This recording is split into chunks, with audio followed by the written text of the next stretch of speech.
जय हिंद प्यारे साथियों, आज के इस सेशन में आप सभी लोगों का बहुत बहुत बहुत स्वागत है। क्योंकि आज के डेट में हम एक नया सीरीज शुरू करने जा रहे हैं जिसका नाम है लुसेंट बुक। हाँ जी दोस्तों, आज से इसी चैनल पे, एकदम न्यू चैनल पे हम लोग लुसेंट का सीरीज शुरू करने वाले हैं, जिसमें लुसेंट बुक से जो भी इंपॉर्टेंट क्वेश्चन बनता है आपके कॉम्पिटिटिव एग्जाम में वो सारा कवर करने वाले हैं, कोई नहीं छोड़ने वाले हैं। आज के डेट में लुसेंट का महत्व अगर देखिएगा तो चाहे ग्रुप डी का एग्जाम हो या पीसीएस का प्री लेवल का एग्जाम हो, हर जगह यहां से 70 से 75% क्वेश्चन देखने को मिल ही जाता है। बहुत ही महत्वपूर्ण ये बुक हो जाता है कॉम्पिटिटिव के एग्जाम के पॉइंट ऑफ व्यू से। आज के डेट में हर एक विद्यार्थी के टेबल पे ये बुक जरूर ही पाया जाएगा। 90 से 95% विद्यार्थी इसको अवश्य ही पढ़ते हैं, क्योंकि ये बुक बहुत ही महत्वपूर्ण है, जिसमें हर एक सब्जेक्ट का हर एक टॉपिक कवर रहता है। तो इसमें बच्चों को पढ़ने में बहुत दिक्कतें होती हैं। कैसे पढ़ा जाए, पढ़ते पढ़ते बोरिंग महसूस होता है, कुछ चीजें समझ में नहीं आती है, खास करके ये नहीं समझ में आता है कौन सा इंपॉर्टेंट है कौन सा नहीं है। तो इस समस्या का समाधान करने के लिए हम लेके आ रहे हैं, जो लगातार कई सालों से लुसेंट का बहुत ही बढ़िया से अध्ययन करते चले आ रहे हैं। तो हम इसमें जो भी इंपॉर्टेंट पॉइंट है वो पूरा प्रॉपर तरीके से पीडीएफ फॉर्म में आप लोग को यही देखने को मिलेगा। हम इस सेशन को हर रोज करेंगे, हर रोज एक क्लास होगा, जब तक कि बुक का पूरा इंपॉर्टेंट क्वेश्चन समाप्त न हो जाए। पहले हम लोग जो लुसेंट का सब्जेक्टिव टाइप का वन लाइनर वाला बुक है उसको समाप्त करेंगे। उसके उपरांत एक और उसका बुक होता है ऑब्जेक्टिव टाइप वाला, वो यहाँ पे खत्म करने वाले हैं। अगर ये दोनों बुक आप बढ़िया से पढ़ लेते हो तो यकीन मानो आप कोई भी एग्जाम का प्री तो क्वालिफाई कर ही सकते हो, चाहे वो पीसीएस एग्जाम ही क्यों, ग्रुप डी लेवल का एग्जाम हो, बिहार के कोई भी एग्जाम हो, वहां से लुसेंट से ही अधिकतम क्वेश्चन पाए जाते हैं। 70 से 75% क्वेश्चन लुसेंट से ही रहता है। आज के डेट में अगर आप लुसेंट नहीं पढ़ते हैं तो आप कहीं ना कहीं कुछ गलती कर रहे हैं। सबसे पहला जीके का पोर्शन में लुसेंट ही बुक आता है। तो आज से हम लोग शुरू कर रहे हैं लुसेंट को बहुत ही बढ़िया से, जिसमें हम लोग सबसे पहले लुसेंट बुक में हिस्ट्री दिया हुआ, तो हिस्ट्री को ही कवर करेंगे, इतिहास को। ठीक है, इसमें जितना भी हो सकता है क्लास उतना बढ़िया प्रॉपर तरीके से। ये नहीं है कि इजी वाला क्वेश्चन लेके आए जो आप लोग को देखने में अच्छा लगे, व्यू अच्छा जाए, इससे नहीं मतलब। हम पूरा जितना भी एक क्वेश्चन एग्जाम में बन सकता है वो सारा क्वेश्चन यहाँ पे कवर कराने वाले। वही चीजें हम लोग छोड़ेंगे जो जहां से क्वेश्चन नहीं बनता है, अधिकतम यहाँ पे हम लोग कवर करने वाले हैं। आज के डेट में जब भी कोई बच्चा लुसेंट को पढ़ना शुरू करता है उसको कलर करने के लिए एक पेन रख लेता है, लेकिन उसको समझ में नहीं आता कौन सा इंपॉर्टेंट है, किसको कलर करें किसको नहीं करें। तो लगातार बुक को पूरा कलर करते चला जाता है, लेकिन दोबारा अगर पढ़ना रहता है तो फिर से उसको वही दिक्कतों का सामना करना पड़ता है। तो समस्या का समाधान करने के लिए हम लेके आ रहे हैं इसी चैनल पे। आज से हम लोग शुरू कर रहे हैं। तो चलिए सबसे पहले हम लोग हिस्ट्री शुरू करते हैं। हिस्ट्री यहां देखिएगा, लुसेंट संपूर्ण बुक इंपॉर्टेंट क्वेश्चन। ये अगर आप बुक लेना चाहें तो ले लीजिए, और वहां से आप लोग देख सकते हैं कि कौन कौन से टॉपिक, कौन कौन से वन लाइनर क्वेश्चन आपके लिए इंपॉर्टेंट है, उसको कलर करते जाइए। या नहीं तो यहीं पे आपका प्रॉपर तरीके से हर एक तैयारी हो जाएगा। तो चलो हम इतिहास में क्या पढ़ेंगे, तो इतिहास में भारत के बारे में पढ़ेंगे। सबसे पहले प्राचीन भारत के बारे में जानेंगे, उसके बाद हम लोग मध्यकालीन भारत, फिर आधुनिक भारत, फिर विश्व भारत के बारे में जानेंगे। ठीक है, ओके। तो चलिए हम लोग शुरू करते हैं। सबसे पहले तो भारत के इतिहास के बारे में हम लोग जानेंगे कि भारत, ठीक है, भारत का इतिहास। महाकाव्य तथा पुराणों के अनुसार भारत का नाम जो पड़ा वो था भारतवर्ष, अर्थात भारत का देश। आप लोगों ने स्टोरी पढ़ा होगा बहुत सारे बुक में, जहां भारत का देश या भारतवर्ष के नाम से जाना जाता है, वो नाम लिया गया है महाकाव्य या पुराण, जो हमारे यहाँ पाए जाते हैं। मुख्य तौर पे टोटल पुराणों की संख्या जो होती है वो 18 होती है, उसी में से इसका नाम पड़ा है। वैसे ही सेम यूनानी के अनुसार, यूनानी जो भारत भ्रमण पे आए तो उन्होंने भारत का नाम इंडिया रखा। ठीक है, इंडिया रखा। वैसे सेम मध्यकालीन मुस्लिम इतिहासकार जो भारत में भ्रमण करने आए वो भारत का नाम क्या रखा, तो हिंदुस्तान रखा। तो भारत को कई नामों से जानते हैं, भारतवर्ष अर्थात भारत का देश, इंडिया, और हिंदुस्तान के नाम से। एक और नाम से जाना जाता है जिसका नाम है आर्यावर्त। ठीक है, उस नाम से भी भारत को जाना जाता है। अब आगे हम लोग देखते हैं प्राचीन इतिहास। प्राचीन इतिहास से हम लोग शुरू करेंगे। प्राचीन इतिहास में हम लोग को क्या क्या देखना है, तो प्राचीन भारतीय इतिहास के स्रोत, हम जब प्राचीन भारत को जब पढ़ेंगे तो कैसे पता करेंगे कि प्राचीन भारत क्या था, कैसा था, वहां का रहन सहन, ये सारी चीजें कैसे प्राप्त करेंगे। तो उसके लिए कुछ धर्म ग्रंथ हैं जिसमें प्राचीन भारत के बारे में लिखा गया है, उससे हम अनुमान लगाते हैं। फिर होता है ऐतिहासिक ग्रंथ, उससे पता चलता है। फिर विदेशियों का जो विवरण होता है, विदेशी आते हैं हमारे यहाँ, भ्रमण करते हैं पूरा देश, फिर अपना बुक लिखते हैं या यात्रा वृत्तांत लिखते हैं, तो उससे भारत के इतिहास के बारे में पता चलता है। फिर आता है पुरातत्व संबंधी साक्ष्य, कुछ साक्ष्य जो दब चुके हैं और कुछ बचे हुए हैं, उन साक्ष्यों के आधार पे प्राचीन भारत के बारे में जानकारी कलेक्ट की जाती है। ओके, तो फिर ये सारे चीज हो जाते हैं क्या, तो प्राचीन भारत के इतिहास के स्रोत। ओके, उसके बाद धर्म ग्रंथ एवं ऐतिहासिक ग्रंथ से मिलने वाले महत्वपूर्ण जानकारी। पहले हम लोग क्या देखेंगे, तो धर्म ग्रंथ व ऐतिहासिक ग्रंथ से जो भारत के बारे में महत्वपूर्ण जानकारी मिलती है वो कवर करने वाले हैं। तो क्या हो जाता है, भारत का सर्व प्राचीन धर्म ग्रंथ जिसे माना जाता है वेद। सबसे पहले हम लोग शुरू किससे कर रहे हैं, तो वेद से। वेद आप लोग को पता होना चाहिए कि 4 प्रकार के वेद पाए जाते हैं। उसमें से सबसे पुराना वेद है वो ऋग्वेद है, और सबसे नया वाला वेद है वो अथर्ववेद है। ठीक है, तो यही 2 वेद है ना जिससे क्वेश्चन बनता है अक्सर। ये जो अभी बताया है कि सबसे पुराना वेद ऋग्वेद, ये कई बार एग्जाम में क्वेश्चन बना हुआ, और सबसे नया वाला वेद जो है वो अथर्ववेद है, और बीच में सामवेद और यजुर्वेद ये भी वेद हैं। तो देखिए वेद से हम लोग शुरू करते हैं क्योंकि ये सबसे प्राचीन वेद धर्म ग्रंथ है वेद।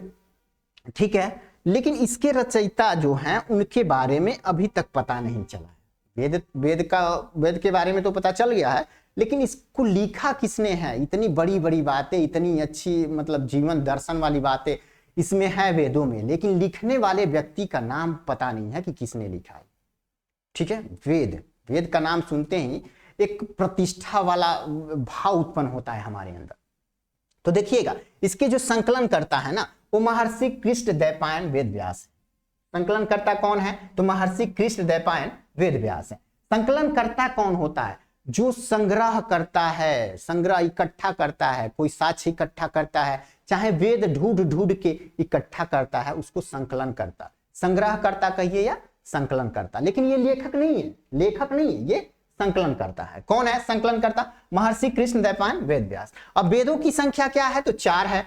पहला हो जाता है ऋग्वेद, उसके बाद यजुर्वेद, फिर सामवेद, फिर अथर्ववेद। ये आपके जो लुसेंट बुक है उसमें फर्स्ट पेज में ही दिया हुआ है। ठीक है, फिर हम लोग आगे बढ़ते हैं तो देखिएगा ऋग्वेद। सबसे पहले हम लोग क्या पढ़ेंगे, तो ऋग्वेद के बारे में जो भी क्वेश्चन बनता है एग्जाम में वो शुरू करते हैं। तो क्या क्या है, हम कोई भी इंपोर्टेंट क्वेश्चन यहां छोड़ने वाले नहीं है। ओके, शुरू से। तो ऋग्वेद क्या होता है, तो ऋचाओं के क्रमबद्ध ज्ञान के संग्रह को ऋग्वेद कहा जाता है। ऋचाएं एक श्लोक होता है, श्लोक टाइप का होता है, उसको क्रमबद्ध तरीके से ज्ञान अर्जित किया जाता है। ठीक है, तो ऋचाओं के क्रमबद्ध ज्ञान के संग्रह को ऋग्वेद कहते हैं। इसमें 10 मंडल हैं, ऋग्वेद में 10 मंडल। कभी कभी पूछ देता है ऋग्वेद में मंडलों की संख्या कितना है, तो 10 है।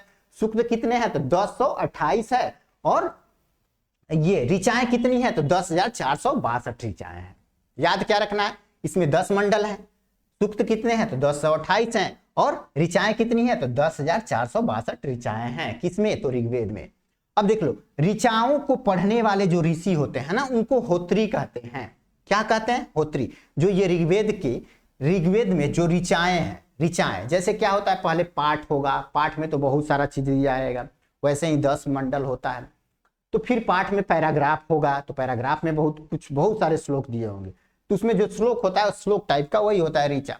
तो ऋचाओं को पढ़ने वाले ऋषि को होत्री कहते हैं। होत्री ऋषि ही पढ़ते हैं, ध्यान रखिएगा, ऋषि पढ़ते हैं उनको होत्री कहते हैं। तो देखिए इसमें से सबसे महत्वपूर्ण जो मंडल हो जाता है 10 मंडल में ना, जहां से एग्जाम में क्वेश्चन बनता है, वो होता है तीसरा मंडल, जिसमें किसका वर्णन है, तो सूर्य देवता सावित्री को समर्पित गायत्री मंत्र का वर्णन है इसमें। ठीक है, 10 मंडलों में तीसरा मंडल है, उसमें सूर्य देवता सावित्री को समर्पित गायत्री मंत्र का वर्णन यहीं से मिलता है, तीसरे मंडल से। फिर 9वें मंडल की बात करें तो सोम देवता का उल्लेख है। सोम देवता के बारे में आप लोग जानते होंगे, सोम देवता का जो उल्लेख है वो 9वें मंडल में। फिर आ जाता है 10वें मंडल में। 10वें मंडल में पुरुष सूक्त का वर्णन है, और इसी 10वें मंडल में वर्ण के बारे में, जाति वर्ण के बारे में आप लोग पढ़े होंगे, उसका वर्णन है जो नेक्स्ट पेज में हम लोग देखने वाले हैं।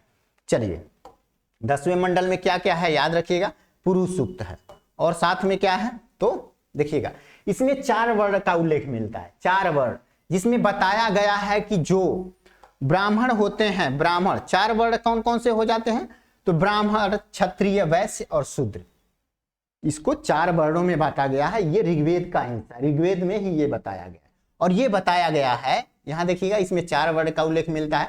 सबसे पहला हो जाता है ब्राह्मण, ब्राह्मण वर्ण, इसमें क्या बताया गया है कि जो ब्राह्मण होते हैं वो ब्रह्मा के मुख से पैदा हुए हैं, ब्राह्मण ब्रह्मा के मुख से पैदा हुए हैं, क्षत्रिय ब्रह्मा के भुजाओं से पैदा हुए हैं, वहीं वैश्य ब्रह्मा के जंघाओं से पैदा हुए हैं, तो शूद्र ब्रह्मा के चरणों से पैदा हुए। ये बताया गया है ऋग्वेद के 10वें मंडल में, ठीक है। फिर आगे बढ़ते हैं, ऋग्वेद के बारे में जानकारी कलेक्ट करते हैं। तो ऋग्वेद में इंद्र के लिए 250 तथा अग्नि के लिए 200 ऋचाओं की रचना की गई है। ओके, ऋग्वेद में इंद्र के लिए 250 तथा अग्नि के लिए 200 ऋचाओं का रचना किया गया है। ये उतना इंपॉर्टेंट कभी पूछता नहीं है, लेकिन फिर भी क्वेश्चन यहां से बन सकते हैं। आगे हम लोग बात करें, आगे देखते हैं, तो अब किसके बारे में, तो यजुर्वेद के बारे में। इसमें ज्यादा क्वेश्चन नहीं बनता, यजुर्वेद में से क्या बनता है, तो यही ऊपर वाला, ठीक है। बलि या स्वस्वर पाठ संबंधित जो वर्णन है वो किसमें है, तो यजुर्वेद में है। तो यहां देखिएगा इसमें मंत्रों का जो उच्चारण किया जाता है स्वस्वर, ठीक है। जब किसी पशु का बलि दिया जाता है, पहले जमाने में दिया जाता था, या इंसानों का ही बलि दिया जाता था, पहले किसी भी जीव का बलि दिया जाता है ना, तो उस समय स्वस्वर मुंह से कुछ पाठ किया जाता है मंत्रों का, ठीक है, मंत्रों का। तो उसी का इसमें वर्णन, इसमें मंत्रों का सस्वर पाठ तथा बलि के समय अनुपालन किए जाने वाले नियमों का संकलन है। मतलब जब हम बलि दे रहे हैं तो उसमें मंत्र का पाठ भी करना रहता है, और साथ ही में किस नियम से बलि देना है वो सारा इसमें संकलित है, ठीक है। तो ध्यान रखिएगा सस्वर पाठ मंत्रों का, तो मंत्र वो नहीं जो जादू टोना वाला भूत प्रेत वाला वो नहीं, वो तो आपका अथर्ववेद में देखने को मिल जाएगा। यहाँ यजुर्वेद में मंत्र है, लेकिन किसके लिए, बलि के लिए। जो बलि दिया जाता है किसी जीव का, वहां पे जो मंत्र जप के बलि दिया जाता है उसके बारे में यहाँ पे वर्णन मिलता है। फिर देखते हैं इसके पाठकर्ता जो होते हैं। ऋग्वेद के पाठकर्ता हम लोग पढ़े थे, उसमें बताया कि होत्री होता है, तो वहीं यजुर्वेद का जो पाठकर्ता होता है उसको क्या कहते हैं, तो अध्वर्यु, ठीक है, अध्वर्यु कहते हैं। इसके पाठकर्ता को अध्वर्यु कहते हैं। यह एक ऐसा वेद है जो गद्य एवं पद दोनों में पाया जाता है, गद्य व पद। 12th के क्लास में 2 बुक होगा, एक गद्य का एक पद का, वही से याद कर लीजिएगा कि यजुर्वेद गद्य व पद दोनों में पाया जाता है, ठीक है। फिर आते हैं सामवेद में। सामवेद में इसमें गाई जा सकने वाली ऋचाओं का वर्णन, जो शाम को गाया जाता है, महिलाएं गाती हैं या श्लोक में गाना गाया जाता है, ठीक है, उस सारा का वर्णन किसमें है, सामवेद में है, ठीक है। शाम से शाम में गाना होता है ना, भोर वाला गाना, शाम वाला गाना, तो वैसे ही गाई जाने वाली जो भी ऋचाएं हैं उसका संकलन यानी संग्रह इसी में है, ठीक है। सामवेद में उन सबका संग्रह है। इसके जो पाठकर्ता होते हैं उसको उद्रात्री कहते हैं। क्या कहते हैं, उद्रात्री, ध्यान रखिएगा, उद्रात्री कहते हैं। इसे भारतीय संगीत का जनक कहा जाता है। किसको, सामवेद को भारतीय संगीत का जनक कहा जाता है। ये क्वेश्चन बहुत ही इंपॉर्टेंट हो जाता है। कौन सा, तो इसे भारतीय संगीत का जनक कहा जाता है, किसको, सामवेद को। आगे हम लोग देखते हैं अथर्ववेद में, ये भी इंपॉर्टेंट हो जाता है टॉपिक। सबसे इंपॉर्टेंट ऋग्वेद होता है, उसके बाद अथर्ववेद होता है, जो बीच में बताया है दो, ठीक है। ये यजुर्वेद और सामवेद वो उतना इंपॉर्टेंट नहीं होता है। चलिए अथर्ववेद के बारे में हम लोग बात करें तो इसके जो रचनाकार हैं, ये सबसे नया है, ठीक है। इसकी रचना जो किए हुए हैं वो अथर्व ऋषि किए हुए हैं, इसलिए इसका नाम अथर्ववेद पड़ा है। इसी के रचनाकार के बारे में पता है, बाकी किसी के रचनाकार के बारे में नहीं पता है। तो देखो इसमें क्या है ना, अथर्ववेद में, इस वेद में तंत्र मंत्र के बारे में, तंत्र मंत्र, जादू टोना जो होता है, वशीभूत करना, रोग के बारे में जिक्र है, रोग का निवारण कैसे होता है, श्राप के बारे में, वशीकरण के बारे में, आशीर्वाद दिया जाता है उसका सब मतलब वगैरह, ये सब, प्रेम, विवाह, प्रायश्चित, जो प्रायश्चित किया जाता है पाप वगैरह का, उन सभी विषयों से संबंध जो विचार है, विश्वास है, अंधविश्वास, इन सब का वर्णन है, ठीक है, इन सब का वर्णन है। इसमें सभा व समिति को प्रजापति की दो पुत्री कहा गया है। ठीक है, अथर्ववेद में सभा जो गांव में होता है और समिति जो होती है उसको प्रजापति गॉड को कहा जाता है। ठीक है, उनकी दो पुत्रियां कहा गया है। सभा और समिति को प्रजापति की दो पुत्रियां कहा गया है। अब इसमें नोट क्या करना है, जो एग्जाम में बहुत बार पूछता है, तो सबसे प्राचीन वेद ऋग्वेद तथा सबसे बाद वाला वेद अथर्ववेद है। जैसे ही बुक में आपका जिस प्रकार से बुक में है उसमें से सबसे इंपॉर्टेंट चीजें यहाँ पे कलेक्ट करके हम आपको बता रहे हैं। ठीक है, ये अगर पढ़ लीजिएगा 2 बार 3 बार जितनी बार, या इसका पीडीएफ आप लोगों को नीचे डिस्क्रिप्टिव में आपका टेलीग्राम लिंक मिल जाएगा, वहां पे भी दे दिया जाएगा। एक टॉपिक समाप्त होने के बाद वहां पे दे दिया जाएगा, वहां से कलेक्ट करके आप लोग एक नोट्स बना लीजिएगा ताकि बार बार लुसेंट पढ़ने की जरूरत ना पड़े आपको, क्योंकि लुसेंट इतना मतलब उसमें इतना ज्ञान है कि आप 10 बार पढ़िएगा ना तो भी भुलाते चले जाइएगा। ठीक है, चलिए तो आगे हम लोग देखते हैं। सबसे प्राचीन वेद कौन है? ऋग्वेद तथा सबसे बाद वाला वेद है अथर्ववेद। क्या हो जाता है? तो अथर्ववेद। अब देखिएगा, भारतीय ऐतिहासिक कथाओं का सबसे अच्छा क्रमबद्ध विवरण किसमें मिलता है? तो पुराणों में मिलता है। अभी तक वेद के बारे में जान रहे थे, ठीक है, अब हल्का सा पुराण आ गया है इसमें। तो भारतीय ऐतिहासिक कथा जो है, भारत के इतिहास का कथा, प्राचीन यानी प्राचीन भारत के बारे में जो कहानियों के माध्यम से हमें जानकारी मिलती है वो सबसे क्रमबद्ध तरीके से मिलता है, वो है पुराणों में मिलता है। ठीक है, तो पुराणों के इसके रचयिता कौन हो जाते हैं? पुराणों के तो लोमहर्ष अथवा इनके जो पुत्र हुआ करते थे उग्रसर्वा, लोमहर्ष अथवा इनके पुत्र उग्रसर्वा, ये रचयिता है किसके? पुराण के। और सबसे इंपॉर्टेंट क्वेश्चन, पुराणों की संख्या कितनी है? तो पुराणों की संख्या है 18। और ये क्वेश्चन पूछता है आपके एग्जाम में, कई बार पूछा हुआ है। हमें एग्जाम में बैठे हुए हैं, बहुत सारे एग्जाम में, बहुत सारे एग्जाम का प्री मेंस क्वालिफाई किए हुए हैं। ठीक है, तो उसमें ये क्वेश्चन पूछता है। चलिए आगे हम लोग देखते हैं, आगे बात करते हैं। अब देखिए, अब क्या देखना है? तो यहाँ नोट मतलब इंपोर्टेंट, ये नोट पॉइंट है। तो पुराणों में मत्स्य पुराण सबसे प्राचीन है और प्रामाणिक है। ये पूछता है पुराणों में सबसे प्राचीन पुराण कौन है? तो मत्स्य पुराण। या ऐसे पूछ देगा सबसे पुराना पुराण कौन सा है? तो मत्स्य पुराण, मत्स्य मछली वाला पुराण। ठीक है, आगे हम लोग देखते हैं। स्त्री तथा शूद्र को वेद पढ़ने की अनुमति नहीं थी।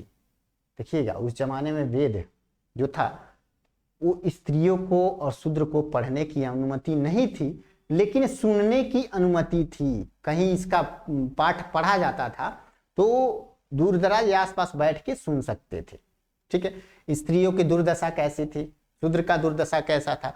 वैसे ही देखिएगा, एक संहिता है जिसका नाम है मैत्रेयनी संहिता। इसमें क्या कहा गया है ना, तो स्त्रियों को जुआ और शराब की भांति पुरुष का तीसरा मुख्य दोष बताया गया है। जैसे जुआ और शराब पुरुष का एक मुख्य दोष होता है, उसमें स्त्रियों को भी शामिल कर लिया गया है। ठीक है, तो यहाँ पे जुआ किसमें, ये बहुत प्राचीन चीजें हैं। मैत्रेयी संहिता बहुत प्राचीन संहिता है, उसमें इस बात का जिक्र है कि जिस तरह जुआ और शराब को पुरुष का तीसरा मुख्य दोष मतलब पुरुषों का दोष बताया जाता है, वैसे ही स्त्री को भी पुरुष का मुख्य दोष बताया गया है, जिसमें स्त्री से दूर रहने का सलाह दिया गया है पुरुष को।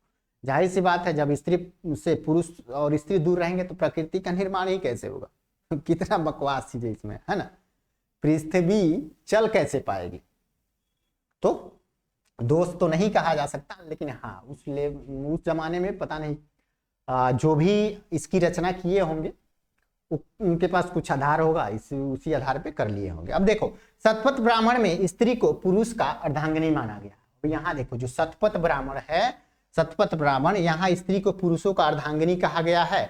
वहीं स्मृति ग्रंथों में सबसे प्राचीन और जो स्मृति ग्रंथ है, स्मृति ग्रंथों में, स्मृति ग्रंथ बहुत प्रकार के होते हैं, उसमें सबसे प्राचीन और सबसे प्रामाणिक जो ग्रंथ है वो कौन सा है? मनुस्मृति मानी गई। मनुस्मृति, ये वन लाइनर क्वेश्चन है। ये स्पष्ट तरीके से सीधे तौर पे आपके क्वेश्चन एग्जाम में, कॉम्पिटिटिव एग्जाम में ये क्वेश्चन बनते हैं। ठीक है, तो स्मृति ग्रंथों में सबसे प्राचीन और प्रामाणिक ग्रंथ कौन है? तो मनुस्मृति है। तो यहाँ क्वेश्चन बनता है स्मृति ग्रंथों में सबसे प्राचीन ग्रंथ कौन है, तो मनुस्मृति, याद रखिएगा। जातक में बुद्ध की पूर्व जन्म, बुद्ध की पूर्व जन्म, जब बुद्ध थे उससे पहले वो किस जन्म रूप में थे उसका भी वर्णन है इसमें, ठीक है। किसमें, जातक में। जातक कथाओं के बारे में आप लोगों ने बहुत जिक्र किया होगा। अब देखते हैं जैन संहिता को आगम कहा जाता है। जैन संहिता, जैन धर्म के बारे में आप लोग को पता होगा। तो जैन साहित्य जो होता है, जैन साहित्य, उसको क्या कहा गया है, आगम कहा गया है। जैन धर्म का प्रारंभिक इतिहास कहां से प्राप्त होता है, तो कल्प सूत्र से प्राप्त होता है, ठीक है। कल्प सूत्र से ज्ञात होता है। यहां ध्यान रखिएगा, जैन धर्म का प्रारंभिक इतिहास, जब से जैन धर्म का उत्पत्ति हुआ उसके बारे में जानकारी कहां से प्राप्त होती है, तो कल्प सूत्र से प्राप्त होता है। आगे हम लोग बात करें तो अर्थशास्त्र के लेखक कौन है, चाणक्य हैं। सेम वैसे ही बुक में जैसे दिया है उसमें का इंपोर्टेंट चीजें हम कवर कर रहे हैं। अर्थशास्त्र के लेखक चाणक्य हैं। चाणक्य का अन्य भी नाम है। अन्य नाम क्या हो जाता है बाबू, चाणक्य को अन्य नाम कौटिल्य के नाम से जानते हैं। इस नाम से कौटिल्य, और कौटिल्य के अलावा इनको ही विष्णुगुप्त के नाम से भी जानते हैं, ठीक है। विष्णुगुप्त के नाम से जानते हैं चाणक्य को। तो अर्थशास्त्र, ये राजनीति के अर्थशास्त्र बुक को इन्होंने ही लिखा था, लेकिन वो एक राजनीतिक बुक थी। अर्थशास्त्र का बुक राजनीतिक बुक था, जिसमें मुख्य तौर पे मौर्य साम्राज्य के बारे में बहुत विस्तार तरीके से वर्णन किया गया था, ठीक है। बहुत विस्तार तरीके से उसमें वर्णन किया गया है, ओके। कलहड़ द्वारा, अब देखो इसमें अर्थशास्त्र के लेकर चाणक्य हो जाते हैं। यह 15 अधिकरणों एवं 180 प्रकरणों में विभाजित है। क्या, अर्थशास्त्र, ठीक है। इसमें किसके बारे में जानकारी प्राप्त होता है, तो हम अभी प्राचीन इतिहास के बारे में ही पढ़ रहे हैं। तो जिस स्रोत से एक तरह से जानकारी हमको प्राचीन भारत के बारे में प्राप्त हुआ है, उन सारे के बारे में यहाँ पे जिक्र करेंगे, ठीक है। तो मौर्य साम्राज्य के बारे में अर्थशास्त्र से जानकारी प्राप्त हुआ है, जिसके लेखक कौन है, चाणक्य हैं। इसको कौटिल्य और विष्णुगुप्त के नाम से भी जाना जाता है। कलहड़ द्वारा रचित पुस्तक राजतरंगिणी, ये पूछता है राजतरंगिणी किसकी पुस्तक है, तो कलहड़ की। इससे भी प्राचीन भारत के बारे में जानकारी मिला हुआ, जिसका संबंध किससे, कश्मीर के इतिहास से। कश्मीर के इतिहास का वर्णन किसमें मिलता है, तो राजतरंगिणी में। राजतरंगिणी किसने लिखा है, तो कलहड़ ने लिखा है। अब यहाँ पे आ जाते हैं अष्टाध्यायी के लेखक। अष्टाध्यायी के लेखक हो जाते हैं पाणिनि, ठीक है। इसमें मौर्य के पहले का इतिहास, मौर्य साम्राज्य जो हुआ करता था, ठीक है, उसके पहले का इतिहास का भी वर्णन है। और मौर्य युगीन जो राजनीतिक व्यवस्था थी उसकी भी जानकारी इससे प्राप्त होती है, ओके, ठीक है। अब आगे देखते हैं कात्यायन की गार्गी संहिता। एक कात्यायन हुआ करते थे, उनकी एक संहिता है जिसका नाम है गार्गी संहिता।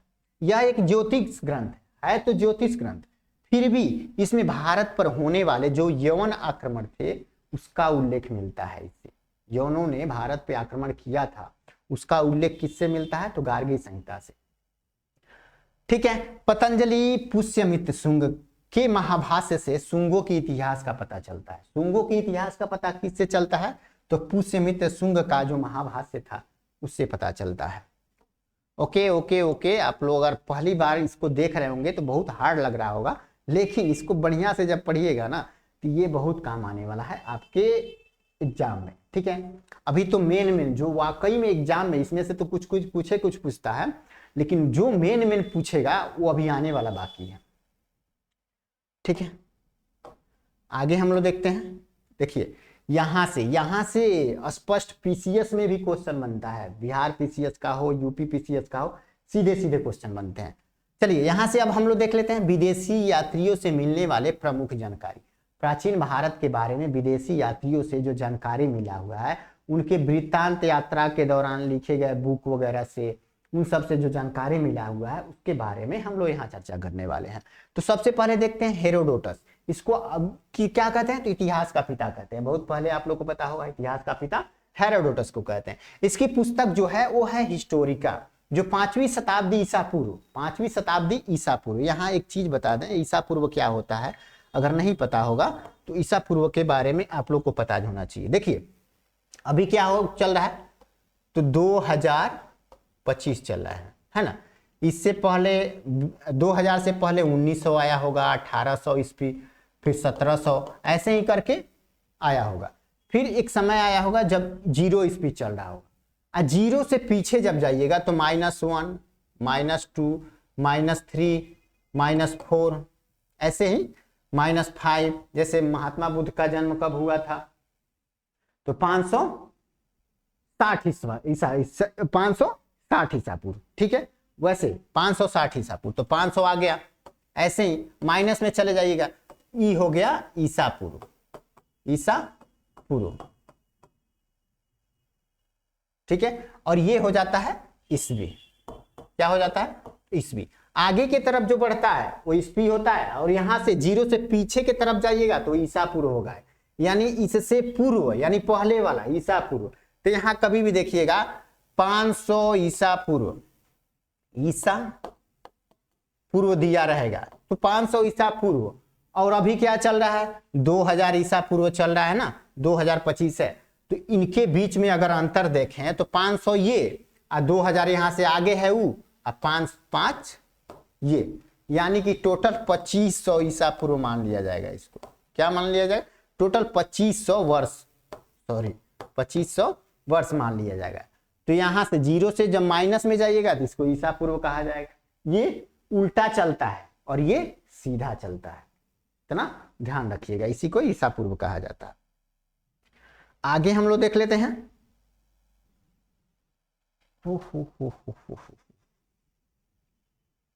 हाँ, अब हम लोग क्या देख रहे थे? विदेशी यात्रियों से मिलने वाली प्रमुख जानकारी में, जिसमें हेरोडोटस के बारे में बताए हैं कि ये इतिहास का पिता कहा जाता है। इसकी प्रसिद्ध पुस्तक हिस्टोरिका है, जिसमें 5वीं शताब्दी ईसा पूर्व के भारत फारस के संबंध का वर्णन किया गया है। किसका वर्णन किया गया? भारत और फारस का जो संबंध हुआ करता था, व्यापारिक संबंध, राजनीतिक संबंध, उन सब का वर्णन किसमें किया गया है? तो ये हिस्टोरिका में। वो किसकी पुस्तक है? हेरोडोटस की। फिर हम लोग आते हैं मेगास्थनीज, बहुत ही फेमस नाम है, चंद्रगुप्त, ठीक है। चंद्रगुप्त मौर्य युगीन, ठीक है, मौर्य युगीन, जो चंद्रगुप्त मौर्य के दरबार में आया हुआ था मेगास्थनीज, वो एक कह सकते हैं राजदूत हुआ करता था, ठीक है। मेगास्थनीज राजदूत हुआ करता था। इसकी पुस्तक है इंडिका। इसमें मौर्य युगीन यानी चंद्रगुप्त मौर्य के युग वाली जो समाज थी एवं संस्कृति थी, उसके विषय में लिखा गया है। यह सेल्यूकस निकेटर का राजदूत था। सेल्यूकस निकेटर कौन था? तो सिकंदर का सेनानायक हुआ करता था। सिकंदर महान के बारे में आप लोगों को पता होगा। सिकंदर महान का जो सेनानायक था वो था सेल्यूकस निकेटर। और वहीं सेल्यूकस निकेटर का ये राजदूत बन के गया था कहां पे? तो चंद्रगुप्त मौर्य के पास, इसके दरबार में गया था, ठीक है। इसकी पुस्तक इंडिका है। पूछता है इंडिका किसकी पुस्तक है? तो मेगास्थनीज की। तो ये भी पूछता है कि चंद्रगुप्त मौर्य के दरबार में कौन गया था? तो मेगास्थनीज गया था। बहुत ही यहां से क्वेश्चन पूछता है, सबसे इंपोर्टेंट ये हो जाता है। फिर आगे हम देखते हैं डाइमेकस के बारे में। यह सीरियन नरेश जो हुआ करते थे, एंटियोकस, उनका राजदूत था, जो बिंदुसार अशोक के दादा, ठीक है, अशोक के जो दादा हुआ करते थे, पिता हुआ करते थे, ठीक है, बिंदुसार। ये चंद्रगुप्त मौर्य अशोक के दादा हुआ करते थे, ओके। तो जो उनके पिता हुआ करते थे बिंदुसार, उन्हीं के राज दरबार में आया था, क्या? राजदूत बन के।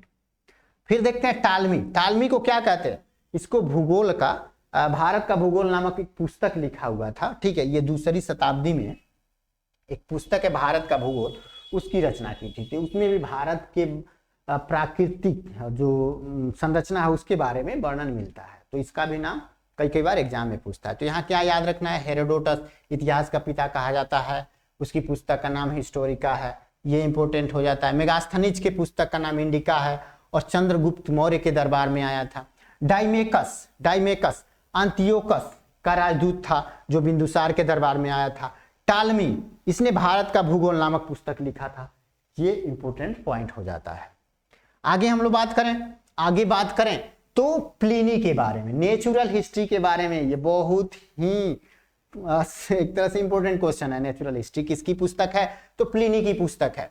ओके, जिसमें भारत के जो पशु, पेड़ पौधे, खनिज पदार्थ हैं, इन सब के बारे में वर्णन मिलता है।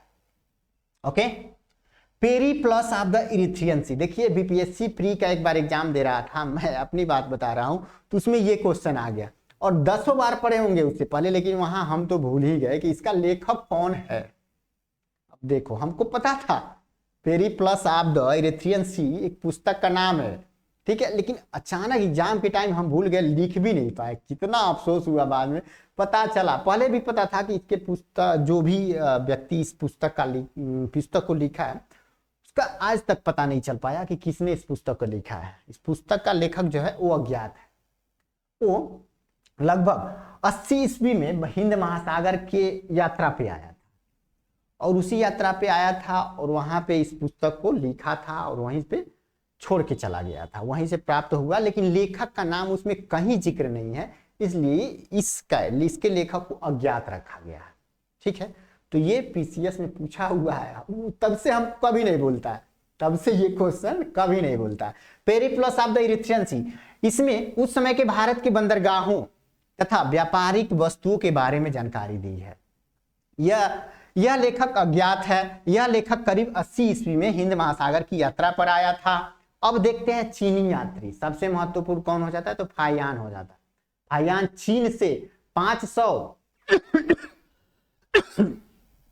सॉरी ओके ठीक है, चीनी यात्री फाहियान, यह यात्री चंद्रगुप्त द्वितीय के राज दरबार में आया था। कौन? चंद्रगुप्त द्वितीय के दरबार में फाहियान आया था। ठीक है, इसने अपने विवरण में मध्य प्रदेश की जो समाज एवं संस्कृति है उसके बारे में वर्णन किया और बताया कि मध्य प्रदेश की जो जनता है वो सुखी और समृद्ध है। मध्य प्रदेश का वर्णन इसी के जो फाहियान है इसके यात्रा वृत्तांत में देखने को मिल जाता है। ठीक है, देखिएगा, अब आता है वेनसांग। वेनसांग जो था वो हर्षवर्धन के शासन काल में आया था। ठीक है, हर्षवर्धन के शासन काल में भारत आया था। और यहाँ पे आप लोग को एक चीज देखने को मिलेगा कि यह 630 ईस्वी से लेकर 645 ईस्वी तक, यानी कि 15 वर्षों तक भारत में रहा। लेकिन वेनसांग जो चीन से चला था ना, वो 629 में ही चला था और 1 साल तक पैदल उस समय यात्री चलते थे, उनके पास सवारी नहीं हुआ करता था, तो पैदल चलते चलते 1 साल बाद भारत पहुंचा और भारत 630 ईस्वी में पहुंचा और यहाँ 15 साल तक रहा। नालंदा विश्वविद्यालय जो हमारे यहाँ हुआ करता था, बिहार का प्रसिद्ध विश्वविद्यालय नालंदा विश्वविद्यालय में अध्ययन किया, बौद्ध धर्मों को कलेक्ट किया, बहुत सारे पुरातत्व साक्ष्य वगैरह कलेक्ट किया और 15 वर्षों के बाद चला गया फिर से चीन। ओके, ये 15 सालों तक यहाँ रहा भारत में और यहाँ के बौद्ध धर्मों को कलेक्ट करके वो लेके चला गया। वैसे ये केवल भारत में भ्रमण नहीं किया है, बहुत सारे देशों में भ्रमण किया हुआ है वेनसांग। यह हर्षवर्धन के शासनकाल में भारत आया था। यह 630 ईस्वी से लेकर 645 ईस्वी तक भारत में रहा। इसका भ्रमण वृत्तांत सियुकी नाम से प्रसिद्ध है।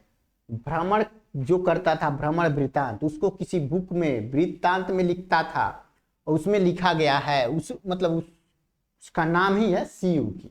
भ्रमण वृत्तांत का जो एक तरह से कहेंगे पिटारा है, उसका नाम सियुकी है, जिसमें 138 देशों का विवरण मिलता है। देखिए 138 देश घुमा था इस ससुरा, उसमें एक भारत था। भारत में 15 साल तक रहा था, बुद्ध के बारे में जानकारी इकट्ठा करके और वो चीन लेके गया था। आगे हम लोग देखते हैं, यहाँ नोट पॉइंट है कि वेनसांग के अध्ययन के समय नालंदा विश्वविद्यालय के जो कुलपति हुआ करते थे वो कौन थे? तो शीलभद्र हुआ करते थे। ठीक है, शीलभद्र। ये पूछता है एग्जाम में कि जब वेनसांग भारत आया था, नालंदा विश्वविद्यालय में अध्ययन कर रहा था, तो उस दौरान वहां के कुलाधिपति कौन थे? तो शीलभद्र थे, आचार्य शीलभद्र। अब देखते हैं अरबी लेखक। अरबी लेखक में अलबरूनी का नाम सुना होगा, अलबरूनी, जिसका एक पुस्तक है किताबुल हिंद, या उसी का नाम है तहकीके हिंद, भारत की खोज। ठीक है, तो अल-बरूनी यह महमूद गजनवी के साथ भारत आया था। महमूद गजनवी जो भारत पे आक्रमण किया था, सोमनाथ मंदिर को नष्ट भ्रष्ट कर दिया था, वो था महमूद गजनवी। इसी के साथ आया था ये लेखक, ठीक है। इसकी पुस्तक है किताबुल हिंद, उसी को तहकीके हिंद या भारत की खोज, तीनों नाम से जाना जाता है। अब देखते हैं इब्न बतूता। इब्न बतूता अरबी भाषा में लिखा गया उसका यात्रा वृत्तांत, जिसे रिहला कहा गया है। रिहला किसकी रचना है? रिहला किसकी रचना है? तो इब्न बतूता की रचना है, ठीक है। 1333 ईस्वी में मोहम्मद बिन तुगलक ने उसे दिल्ली का काजी, या काजी को ही न्यायाधीश कहते हैं, ठीक है। मुस्लिम धर्म में काजी कहते हैं, हिंदू धर्म में न्यायाधीश कहते हैं, ठीक है। तो इब्न बतूता उसकी रचना का क्या नाम है? तो रिहला नाम है। 1333 ईस्वी में एमबीटी मोहम्मद बिन तुगलक ने उसको दिल्ली का न्यायाधीश या काजी कह सकते हैं नियुक्त किया था, ठीक है। आगे हम लोग देखते हैं, आगे आगे आगे आगे आगे आगे हम लोग अब देखेंगे कल के क्लास में हम लोग देखेंगे, ठीक है। अगर आप लोग को ये वीडियो अच्छा लगा हो तो इसे लाइक शेयर एंड सब्सक्राइब करना नहीं भूलें। और अगर आप किसी भी गवर्नमेंट एग्जाम की तैयारी कर रहे हैं, करना चाहते हैं, तो ये क्लास आपके लिए बहुत ही महत्वपूर्ण होने वाला है। तो जरूर देखें, शुरू से लास्ट तक देखें और हर वीडियो देखें। हर वीडियो प्रॉपर तरीके से लग जाए आज से, और अपनी तैयारियों को एक मजबूती प्रदान करें, एक लेवल प्रदान करें। हम ऐसे ही आप लोगों को पूरा हर एक जितना भी लुसेंट्स के इंपोर्टेंट क्वेश्चन है वो इसी चैनल पे, चाहे आप बिहार पुलिस की तैयारी कर रहे हो, बिहार दरोगा की, ग्रुप डी की, रेलवे की, या बिहार पीसीएस की, या बिहार टीचर की जो वैकेंसी आती है बीपीएससी ट्री 4.0, उसकी भी क्वेश्चन यहां से देखने को आपको मिल जाएगा, क्योंकि लुसेंट अपने आप में महारत है। तो दोस्तों आज का क्लास हम लोग यही रखते हैं। अब अगर आपको वीडियो पसंद आए तो लाइक जरूर कर देना, चैनल को सब्सक्राइब जरूर कर देना, और आपके सपोर्ट और प्यार की जरूरत है। अगर ये मिलता रहा तो यकीन मानिए हम आपको आपके जो सपने हैं उसको साकार करने में अवश्य मदद करेंगे। तो आज का क्लास हम यही रखते हैं। तब तक के लिए सभी को tata bye bye, thank you.